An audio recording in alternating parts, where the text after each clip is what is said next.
Kirk was, of course, killed speaking to a crowd of people at Utah Valley University last week. He co-founded Turning Point USA, a conservative student organization based in Phoenix.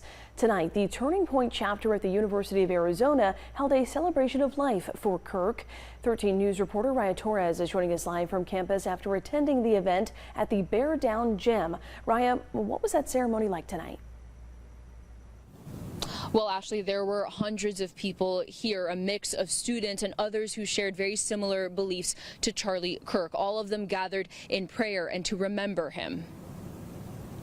USA, USA, USA. Around 750 people gathered to celebrate Kirk and his legacy, and a large portion were students. Some believe he empowered young people with conservative beliefs since he traveled to college campuses to share his message. Well, I personally have been watching him since I was a sophomore in college, and he impacted me greatly personally. I thought he gave a lot of young people a voice to speak. He almost made conservatism cool again. Kirk's last visit to the U of A was in October of 2024. A main part of his on-campus events involved spreading his message and debating students or people who did not share the same views as his.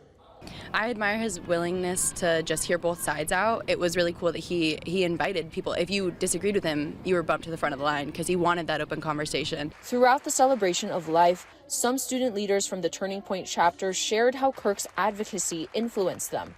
The president of the U of A chapter said in her speech that Kirk was, quote, saying everything we wish to say out loud. It's a feeling many shared at the event, too. Everybody else is now stepping up and following in his footsteps and making his voice 10 times louder than it was before, which I think is amazing, that he's looking down on all of us and seeing all of us moving in his ways. They believe that even after his death, important conversations will still continue.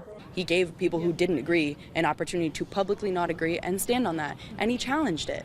And so for him to be so polarizing, but in such a good way, where he was so open to, I want to hear what you have to say and why you have to say it. The Pima County Democrats sent 13 News a statement about Kirk's death, reading in part, quote, our thoughts are always with all victims who have been affected by gun violence in recent days or years, whether it be a Democrat, Republican, a child, or anyone else in our community. We are all human beings who deserve to feel safe while living our everyday lives, including those whom we don't agree with on almost anything. Now, Kirk's funeral is going to be at State Farm Stadium in Glendale on Sunday. 13 News will be live streaming it on our website. Reporting from the U of A, Raya Torres, 13 News.